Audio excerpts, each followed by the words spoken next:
Welcome back, and in this lesson I want to introduce a really important AWS service, and that's Identity and Access Management, known as IAM or IAM.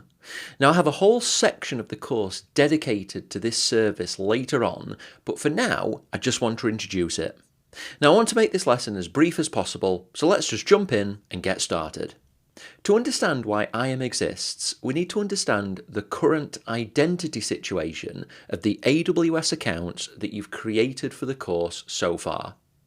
The accounts that you've created have an associated account root user, and the account trusts this user fully. This is why the account root user has full, unrestricted access to the account. Now, the AWS account and the account root user can really be thought of as the same thing. The account root user gets created with the account and it can't be restricted in any way. In most real-world situations, you want to be able to grant other people in your organization access to your AWS account. This might be users, groups, or even applications which they create or manage. And you generally want to restrict the access that these people, groups, or applications have. It's always best practice to only give the permissions required to do a job or perform a task, and this is called least privileged access. Only having a single identity in the account is also problematic. If the credentials are ever leaked for the account root user, then the damage could be account-wide. Remember, it's not possible to restrict the permissions or the access rights that the account root user has, and so if the credentials are leaked, then potentially all regions and all services in those regions are at risk. What we need is a way to allow more control over what access is given to our AWS accounts, and that is where IAM comes in handy. Every AWS account comes with its own running copy of IAM, its own database. Now, IAM is a globally resilient service, so any data is always secure across all AWS regions. Remember that one because it'll probably feature on the exam. But also understand that the IAM that you see in each of your accounts is your own dedicated instance of IAM, separate from other accounts and from anyone else's accounts. Your AWS account trusts your instance of IAM. IAM, like the account root user, can do anything in the account. Now, there are some restrictions, but this is generally around billing control and account closure. Operationally, the IAM of your account is trusted fully by the account, and so IAM as a service can do as much as the account root user. Inside IAM, you can create other identities. So there are different types of identities and you can create many of these. So you're not limited to the single account root user anymore. You can create multiple identities, and IAM can allow these identities to do certain things.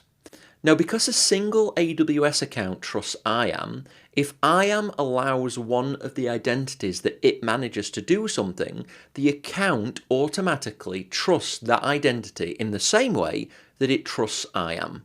And I'll show you how this works when I talk in more detail about access rights and permissions as we go through the course. Let's quickly look at some of the different things that IAM lets us create. IAM lets you create 3 different types of identity objects. We've got IAM users, IAM groups, and IAM roles. They each have their own specific uses, and by the end of this course, I'll make sure that you really understand when to use each. But at this stage, I just want to quickly introduce them. Now, users represent humans or applications that need access to your AWS account. If Bob from accounting needs access to AWS billing, or Jane from infrastructure needs access to create and terminate EC2 virtual machines, known as instances, then generally Bob and Jane will have an IAM user created inside the IAM service. But IAM users can also be used for applications. If you have a backup application, it might also use an IAM user to log into your account and do those backups. Next, we've got groups, And groups are just collections of related users. If you want to manage all development team users, you might create a development team group and add the IAM users to that group. Same for finance or HR. Then we've got IAM roles, and IAM roles are fairly tough to understand at first, but they can be used by AWS services or if you want to grant external access to your account. Now you'll see later in the course how you can use IAM roles to give an EC2 instance itself access to AWS services. Roles are generally used when you want to grant access to services in your account to an uncertain number of entities. So for example, if you want all EC2 instances in your account to be able to access the simple storage service, which I'll be covering soon, then you can create a role which grants access to the simple storage service and then allow instances to use that role. So generally you pick IAM users when you can identify the individual thing that will log in to that user. So if it's an individual person or an individual application, then generally you'll use users. Roles tend to get used when the number of things is uncertain. So if you want to grant users of external accounts access to, say, a simple storage service bucket, or if you want to grant an uncertain number of EC2 instances access to certain services in your account, or if you want to allow AWS services themselves to interact on your behalf, then you'll generally use a role. Now it is really difficult to explain what a role does and when you'll use it by just covering the theory. So later in the course I'm going to give you plenty of examples of the types of situations when you would and wouldn't use roles. Now there's one more concept that I want you to be super clear on, and that is an IAM policy or a policy document. IAM lets you create these policies, which are essentially objects or documents, which can be used to allow or deny access to AWS services when and only when they're attached to IAM users, groups, or roles. So policies on their own do nothing. They simply define, allow, or deny rights to certain services. Only when you attach the policies to other identities, so users, groups, and roles, do they have any effect. Now, at a high level, IAM has three main jobs. Firstly, it's an identity provider, or an IDP. It lets you create, modify, and delete identities such as users and roles. And it also authenticates those identities. So when anyone attempts to make a request to AWS, they're known as a security principal. And what they need to do is to prove their identity. I might claim to be an IAM user called Adrian in my account, but I need to be able to prove this. And so IAM authenticates me. And generally, this is using a username or password. But as you'll see later in the course, there are other methods of authentication.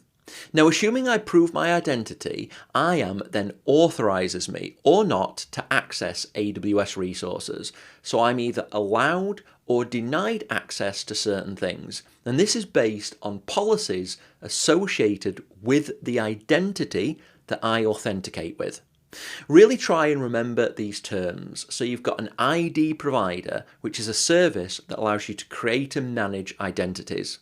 You've got the authentication process, which is where you're challenged to prove that you are the identity that you're claiming to be. And then once you're authenticated, you become an authenticated identity, and then you're authorized or not to access AWS services. Now we're almost done. I just have a few points that I want you to remember, and then it's demo time. IAM is provided for free. There are no costs associated with creating users, groups, or roles. There are limits on how many of each you can have, and some of these limits actually matter for real-world usage and for the exam, so I'm going to go into more details on these later.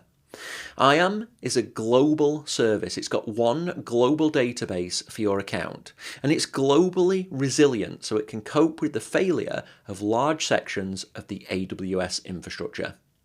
Now, IAM only controls what its identities can do. So IAM users or roles which you create in IAM. It allows or denies those identities to do things via policies.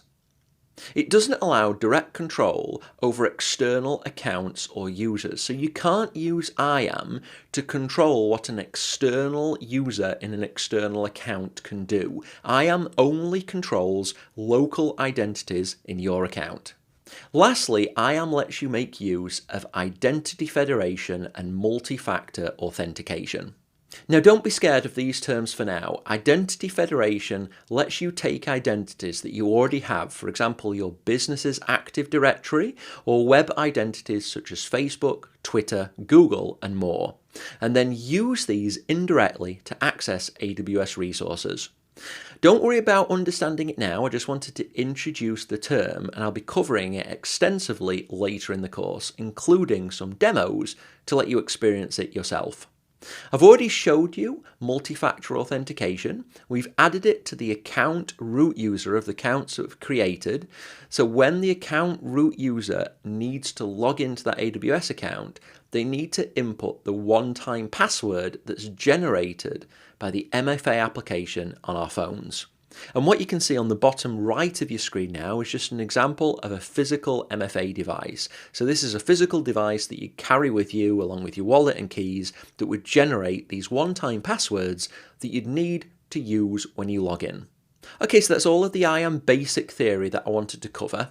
It's demo time. Over the next few lessons, I'm going to show you how you can further secure your AWS accounts that you'll use for this course. I'm going to demo setting up IAM and creating an IAM admin user.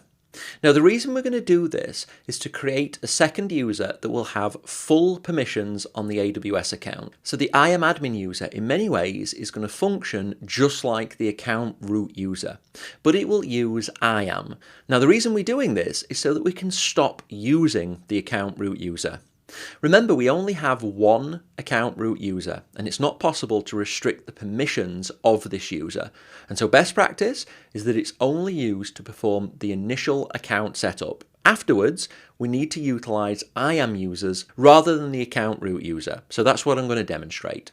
Now at this point, once we've got this IAM admin user, throughout the course, as we need additional identities, we'll use this IAM admin user to create those additional identities, which will be giving less permissions. So remember, it's always best practice to only give the permissions required to do a specific task. And so if I'm demonstrating a certain product or technology, generally we're going to be using an IAM user that has just enough access rights to perform that task. So just like we did with the account root user, we're going to create an IAM admin user in each of the course AWS accounts. So that's what's coming up next. So at this point, feel free to complete this video, and when you're ready, join me in the next for the demo.